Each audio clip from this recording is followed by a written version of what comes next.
danna mu subscribe don alamar karbawa. Allah ya bar mu da annabi. أعوذ بالله من الشيطان الرجيم بسم الله الرحمن الرحيم والصلاة والسلام على رسول الله وعلى آله وصحبه أجمعين لا إله إلا أنت سبحانك إني كنت من الظالمين ولا حول ولا قوة إلا بالله العلي العظيم وبعد Assalamu alaikum wa rahmatullahi ta'ala wa barakatuhu. Yan uwa masoya manzon Allah, barkanmu da sake saduwa a wannan lokaci mai tarin albarka da muke gabatar muku da littafin At-Tuhfa wanda Sayyidi Sharif Sani Jambulo radiyallahu ta'ala anhu ya rubuta.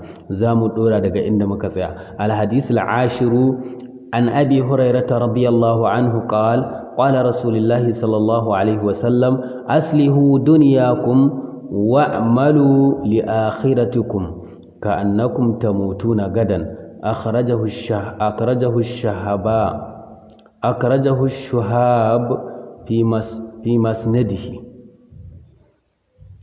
الحديث العاشر حديث نقوم عن أبي هريرة رضي الله عنه أنكر بأن حديث دقاء أبا هريرة الله يقال مسير دا قال رسول الله صلى الله عليه وسلم ما أيكي سيرا دا منتن الله استبت أغريه ياتي aslihu duniyakum, ku gyara duniyanku, wato ma'ana ku nemi abin da za ku ci ku sha a nan duniya, ma'ana ku kyautata mu'amalanku tsakaninku da mutane, ma'ana ku ci mai kyau, ku sha mai kyau, ku sa sutura mai kyau duka a nan duniya, amma wa'malu li akhiratikum ka annakum tamutuna gadan.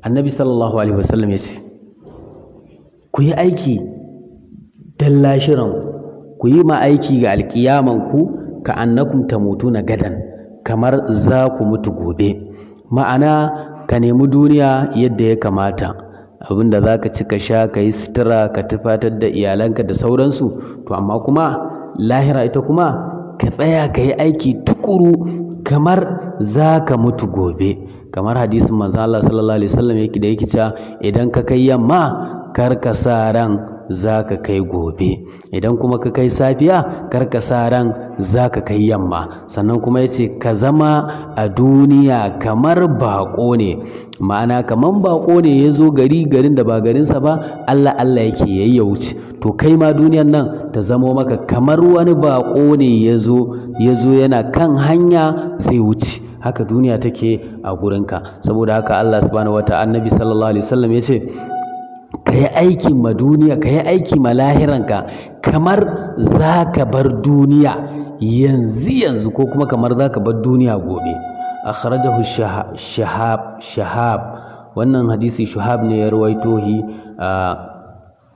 Wannan hadisi yana nuna mana cewa ba a hana ka wato ka nemi abin da za ka ci ka sha na rayuwar duniya, ka yi sutura mai kyau, ka gina gida, duka wannan Allah subhanahu wata'ala bai hana ka ba, amma ka sani cewa kana cikin wannan neman duniyan duk lokacin da aka ce lokacin bauta wa Ubangiji yayi, ka yi ƙoƙarin ka jefar da wannan abin da kake yi, ka je ka bauta wa Ubangiji subhanahu wata'ala. Idan ka gama sai ka dawo ka ɗora daga inda ka tsaya.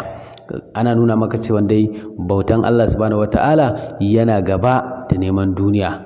Ita neman duniyan nan ka neme ta amma kuma ka nemi lahira kamar gobe za ka mutu, domin za ka iya mutuwa kafin goben ma haka.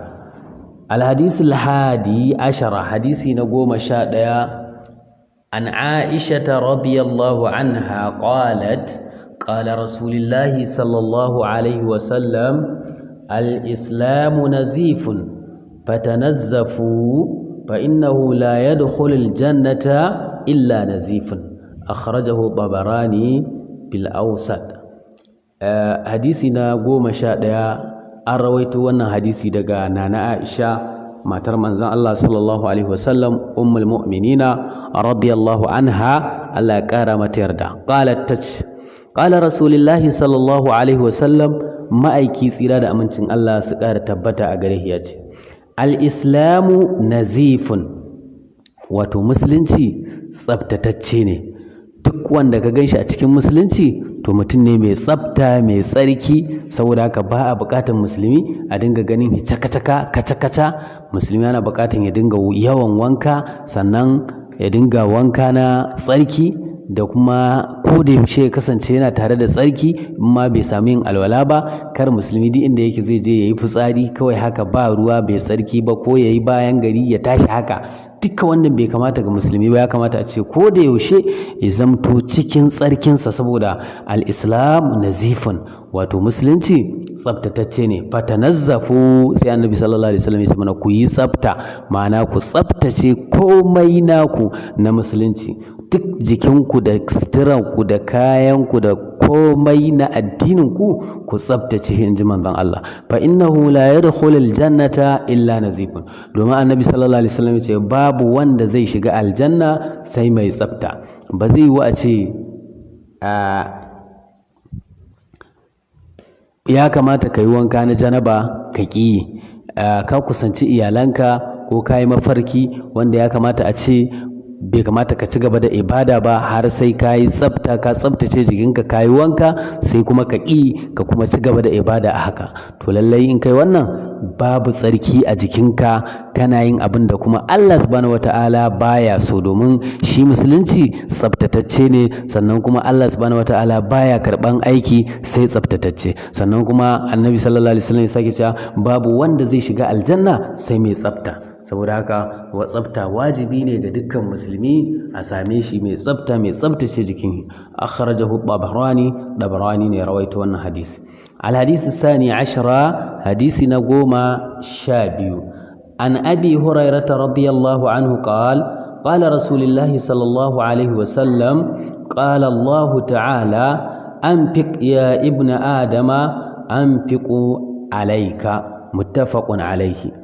Annabi sallallahu alaihi wasallam ya ce, an karɓi wannan hadisi daga Aba Huraira, Allah ya ƙara masa yarda, ya ce ƙala rasulullahi sallallahu alaihi wasallam, ma'aiki tsira da amincin Allah su ƙara tabbata a gare shi ya ce, an fiƙ ya ibn adam, ka ciyar ya kai ɗan adam, ka ciyar da abin da Allah ya baka, ka taimaki bayin Allah, ka tausaya musu, musulmai da ma waɗanda ba musulmai ba. Ka ciyar da abin da Allah subhanahu wa ta'ala ya baka. An fiƙo alaika, idan ka ciyar kai ma Allah subhanahu wa ta'ala zai ciyar da kai.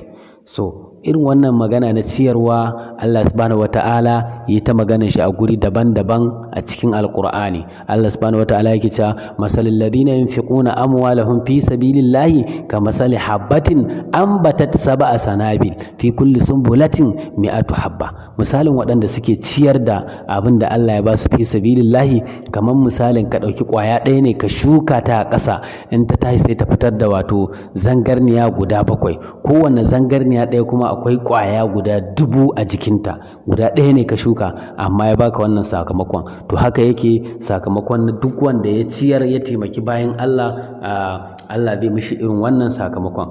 Wannan hadisi muttafaqun ne alai, hadisi ne ingantacce wanda yake an yi ittifaki a kansa.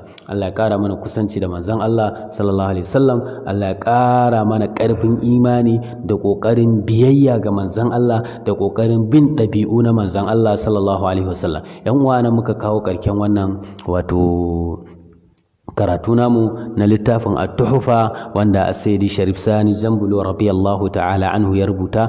Insha Allah a lokaci na gaba za ku ji mu da ci gaban wannan littafi insha Allah daga inda muka tsaya. Assalamu alaikum wa rahmatullahi ta'ala wa barakatuh.